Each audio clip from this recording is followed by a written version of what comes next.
Hello guys, this little contraption here is called a Pratt Surgical Drain Bulb. And this is the way it's made. This is the tubing and everything. Um, it's squeezed like this or squeezed down like this because I don't know if I'm properly saying squeeze. I don't think squeeze. But anyway, you squeeze it before you enclose it because that's what suctions the fluid out of the site. So you squeeze it down and then close it. You can't leave it open like a egg because if you do, the fluid will back up in your leg and cause lots of pain all in the surgical site. So first thing you do, the point of this video is I want to show how to tape it properly. The first thing you do is use soap and water. I use dial soap and water, and you clean the surgical site. You clean the tubing. You keep everything clean.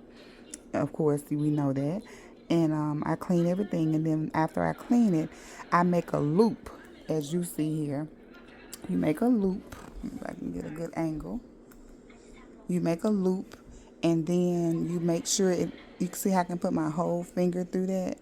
You make a loop where there's no slack pulling, and then you tape it in 2 or 3 spots. I just did 2 spots, and then the rest of the cord will be hanging like this. A lot of people take this part right here and they'll find a big enough safety pin to put over it, and then they'll tape it like to their shirt or something like that. But I just wear loose clothes and I just put it down in my shorts or down in my pants or down in my underwear to keep it secure, and then you'll have this part that's just kind of hanging out, and you put your pants on or a dress over it and no one can see it. But make sure you don't pull this. You won't really have a problem if it pulls now.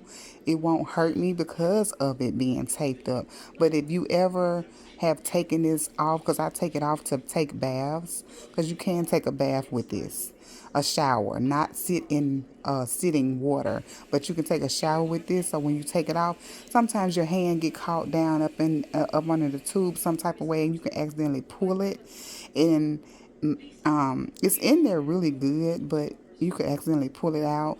But even if you just tug on it, it hurts very bad and causes pain. This redness that's around it is a normal healing. It's not in pain or anything as you see me touching it. This is my surgical site. It's healing up very nicely.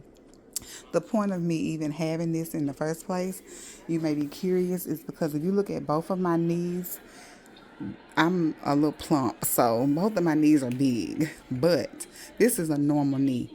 This knee was always bigger than this one.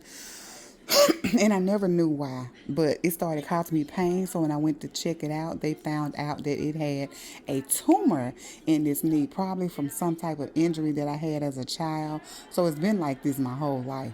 But they removed the tumor. It was non-cancerous, thank God. But they removed it because it was causing me pain. Because when I walk, this knee is heavier, and so it was more weight being carried over here, and so it was causing a little dull pain. But it was, even though it was dull, it was a nagging, constant pain. So they went on and removed it as I requested them to.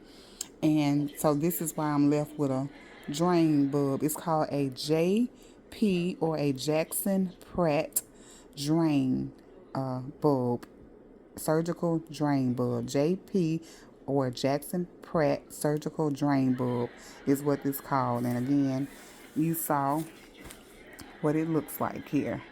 So I hope this helps someone. I made this video because I was looking for videos myself, even though the doctor did show me, the nurses, they showed me how to tape it, how to take care of it, keep the tubing clean. You do have to, you can look at another video. They got plenty of videos on YouTube of how to properly keep the fluid flowing in the tube. I can't think of what that process is called right now. You pull on this a certain way with no tension to keep the fluid flowing. You can look up any videos on YouTube about that, but my video that I wanted to make was about the taping, because if you look up videos on how to tape one of these, I literally could not find any videos on YouTube.